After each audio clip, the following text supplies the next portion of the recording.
Well, have you ever felt like giving up? I mean, that's kind of a redundant question because of course you have. We all have been in that place. I can tell you that one of the most difficult seasons in my life for both me and my husband were we had 3 teenagers running from God, drugs, alcohol, parties, just all kinds of scenarios going on, feeling like failures as parents, struggling, and on so many levels feeling like giving up.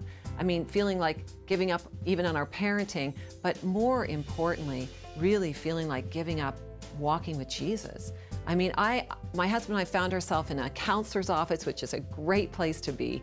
And the counselor turned to us and he said, you know, let me tell you a story about a family. And he said this mom and dad and this young teenage girl came in his office, and the teenage girl was dressed in her gothic black wear and her white makeup and was really belligerent, and he was trying to sort of work things out as a family, and he wasn't getting anywhere, so he asked the parents to leave the room.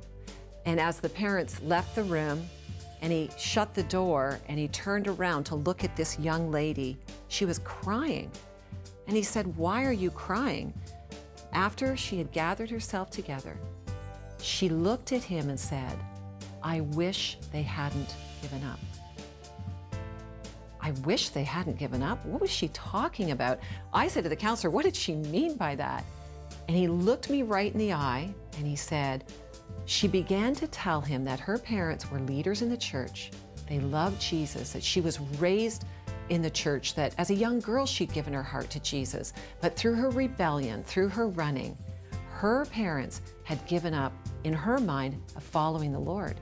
They'd left their church, they'd stopped serving, they were so down and depressed because of her rebellion that they had given up. She said, "I wish they hadn't given up." Well, I just literally sat up on that counselor's chair and I'm like, are you kidding?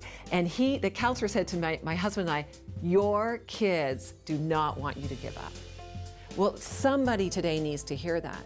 You know what? People in our lives, they run, they have their own journeys. We have to release them and let God deal with them. But we cannot give up on being faithful to follow our Lord. And you know what? It can be a very discouraging place. But here's a verse that really helped me. Galatians 6 verse 9 says, "Let us not grow weary in doing good. For at the proper time," not the time that you might think is the proper time.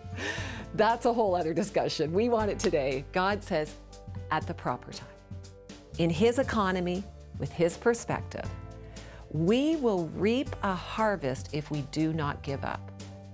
Did you hear that? You will reap a harvest if you do not give up. Our tendency is to give in and to give up. To feel in some ways, if our family is struggling, that we are no longer qualified to lead, we are no longer qualified to serve. Well, that is a lie from the pit of hell. And Jesus says, "You be faithful to me, I will be faithful to you." And in due time, you keep doing what is right, in due time, you will reap a harvest if you do not give up. Give God your fears, give Him your failures, give Him your questions and your struggles. Be the person God designed you to be. Do what He asked you to do. Do not give up. And I can tell you, your kids do not want you to give up. In proper time, there will be a harvest for you and your family. I'm Lorie Hartshorn.